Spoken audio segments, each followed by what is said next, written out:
Morning, welcome Ian Watson, Cellcard CEO. Thank you for joining us here on the Digital Champions short video series.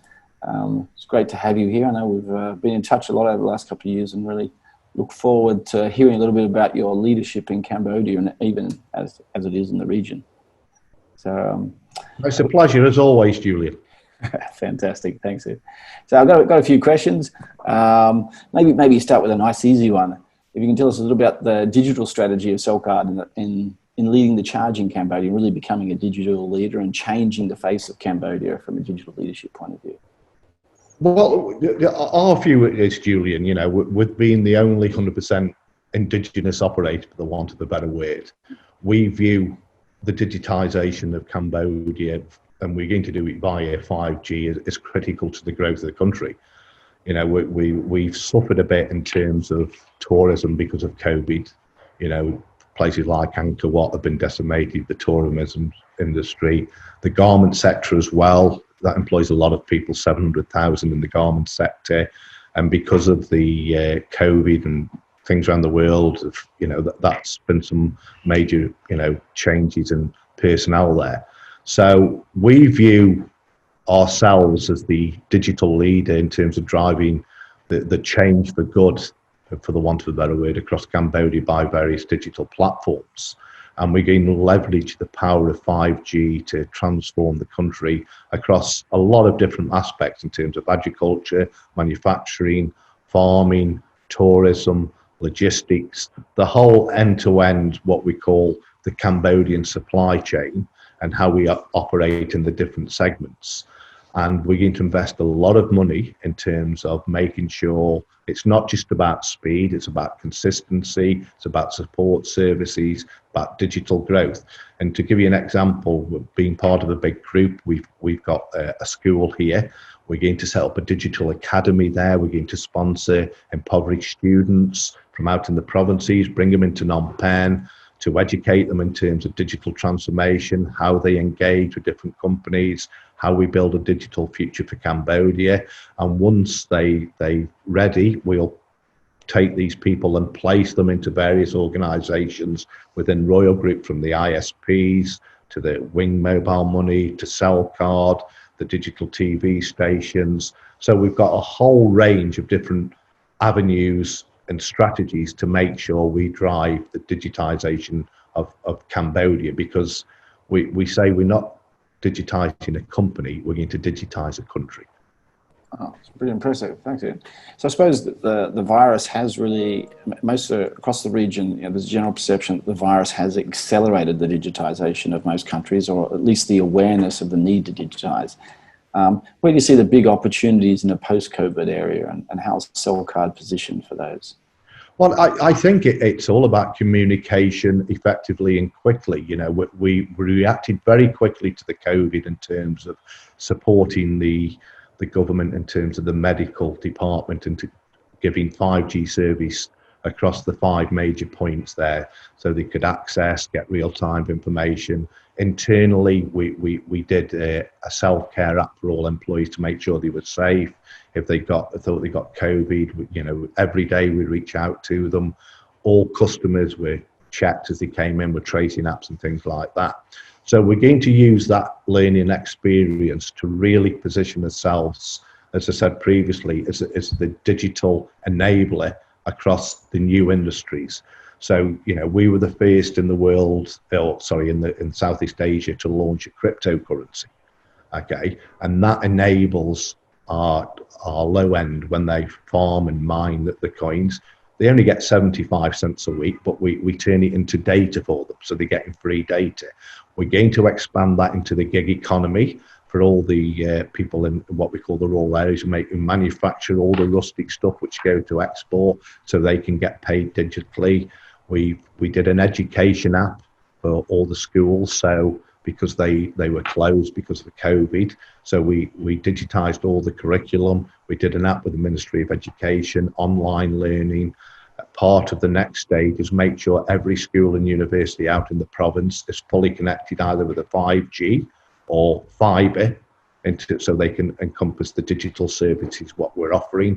In terms of manufacturing, we're reaching out to the various departments with things like we're working with UNDCO, especially on manufacturing, the logistics and the farming, to really bring them up to level so we can highlight, the good quality which Cambodian foods is, things like mangoes, rice, coconuts, so we can do exports markets, so we can help them with temperature monitoring.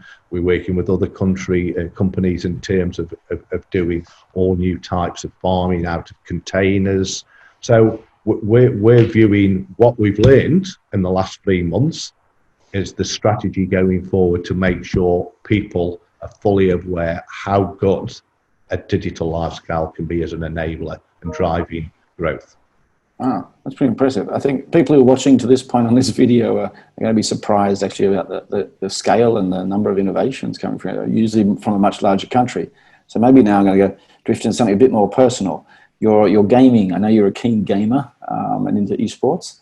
Arguably gaming and esports are now becoming a bit mainstream across the world and they're attracting big investment from global brands and media. I know you were a very early mover, and now Cellcard is really establishing itself as a leader in Cambodia. How do you see the opportunity for esports and gaming in Cambodia and Southeast Asia generally?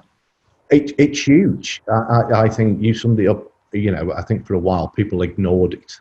As I said, my wife gets frustrated sometimes like when I'm gaming. But for the young segment, we view this as a key growth for our youth segment in Cambodia, but give them a bridge to the world as well. We sponsor a lot of teams here, work with them, help them, train, educate them. And it's not just about gaming. We also give, on the balance of that, you've still got to have exercise. You can't sit in a chair for 10 hours a day and gaming. You've got to get up, walk about, mentally make sure, you're doing exercises. But we're looking at gaming cafes here, digital gaming cafes, so they can go in, they've got immersive experience.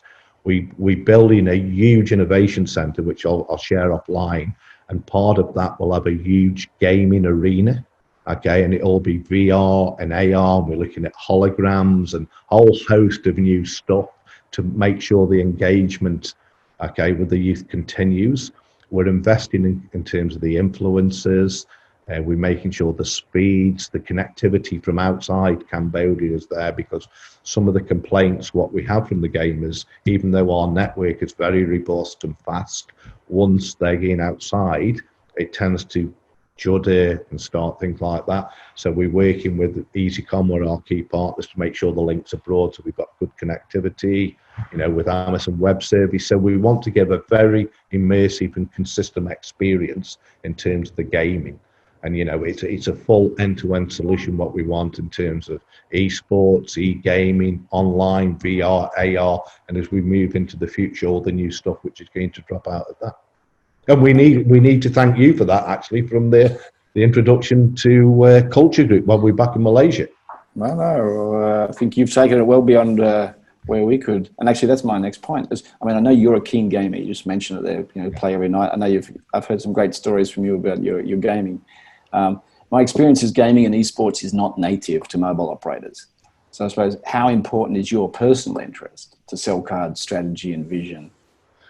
It's very important to me, because I think, I'm an old guy. I'm closer to 60 and 16. I know a lot of people might find that hard to believe, but basically, if somebody like me can adopt such an immersive experience, and who struggles sometimes with the speed and everything else what these gamers go at, we view this as a very, very good way of giving the youth of Cambodia something which is relevant to their current needs.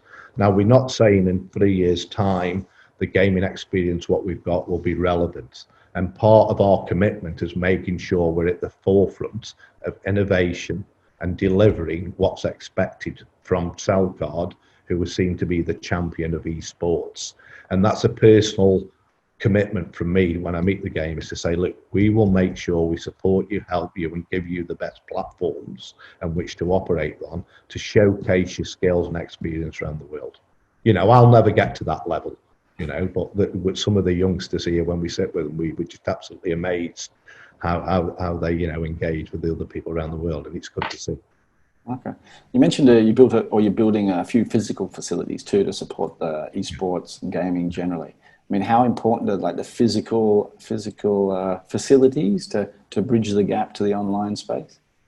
I think it's a mixture of both. You know, it may be a contradiction of terms where we're talking about digitization up in the cloud and everything else, where people want to congregate in an area. But there is nuances here in Cambodia where we have to accept the local culture, where the people do like to congregate. And even if they're in the same room online, they communicate in each other, you know, and then after they want to have a coffee, a snack and everything else. So we're providing a facility where they can meet. It's safe, you know, it's good for them. They meet the friends virtual plus real, you know, and I think it's a mixture of my age and the youth. I still feel there still has to be this human to human engagement face to face sometimes, okay, to get the warmth, you know, of your friends, you know, and your finger bump and hand bump and everything like that. So we had a lot of discussions internally saying, you know, are we going down the wrong route of providing a physical place for something which is online? But the feedback from the focus group and the gamers themselves, it's something what they wanted. Okay. I mean, that was actually a very similar experience I had when I was in Myanmar. The gamers would congregate in the online cafes and things like that. So I suppose my question then is 5G. I mean, I always joke that in a country, or, you know, sort of say that in a country like Myanmar or Cambodia, you know, you put one 5G base station up and next thing you know, you'll have a bunch of gamers sitting at the bottom of it. I mean, where is 5G in your gaming strategy and also generally for Cellcard? Well, 5G for us is I should think, and I don't want to be, is the future of Cellcard. You know, we've got a plan to roll out the biggest, best 5G network in Cambodia, which will stand very proudly against, you know, what we call the leaders in South Korea and China, Singapore. This is our opportunity to really change the country and put Cambodia on the map in ASEAN, to say we are a digital hub. And this is why we've got the mantra, we're not connecting a company, we're connecting a country, and it's very important. Gaming and entertainment services, if we roll into one, is a very, very key important of that, in terms of, you know, at the end of the day, we can talk about all these nice things, what we want to do, but it's getting a return on the investment. Now, we've got the chairman, the board's commitment to invest heavily in 5G and digital services. Online gaming and entertainment will be a key part of that, but also all the other parts are very, very key. Of what was said earlier, the manufacturing, the connectivity, the e-health, the e-medicine, everything what we want to do around the Cellcard hub of being the leading digital connected company in Cambodia.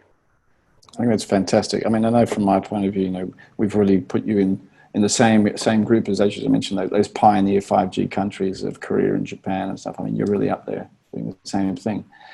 Certainly once COVID's over, I'm looking forward to coming to Cambodia and playing with some 5G. Oh yeah, it's good. The speed, the test speed, we're getting 2 gigabits per second on the sites. That's fantastic.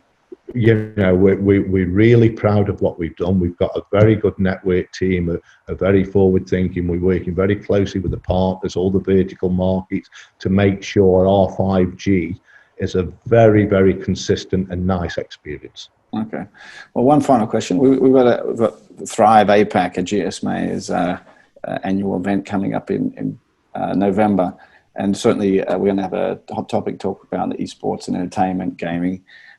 If you were to recommend one thing to the other mobile operators in the region, you know, in the post-COVID era and on the verge of 5G, what would it be about your recommendation to other mobile operator CEOs? What do they need to do? I think it's digitize or die. And I think, you know, there's a lot of hype about 5G, but if you pull away the hype and you do it properly, it will actually drive the possibility of 5G are endless. You know, and to the other CXOs, embrace it, get your board to invest in it, and you'll reap the benefits very, very quickly in terms of what you can do both internally for your company, but externally out to the market as well. Thanks for your time, Ian. That's been fantastic. Great insights. Look forward to seeing you as soon as I can. Okay. Otherwise, we'll be in touch online. Okay, real pleasure. Thanks very much, Julian. It's always a pleasure to talk to you guys. Have a good day. Thanks, Riley. Cheers. Thank you. Yeah. Bye.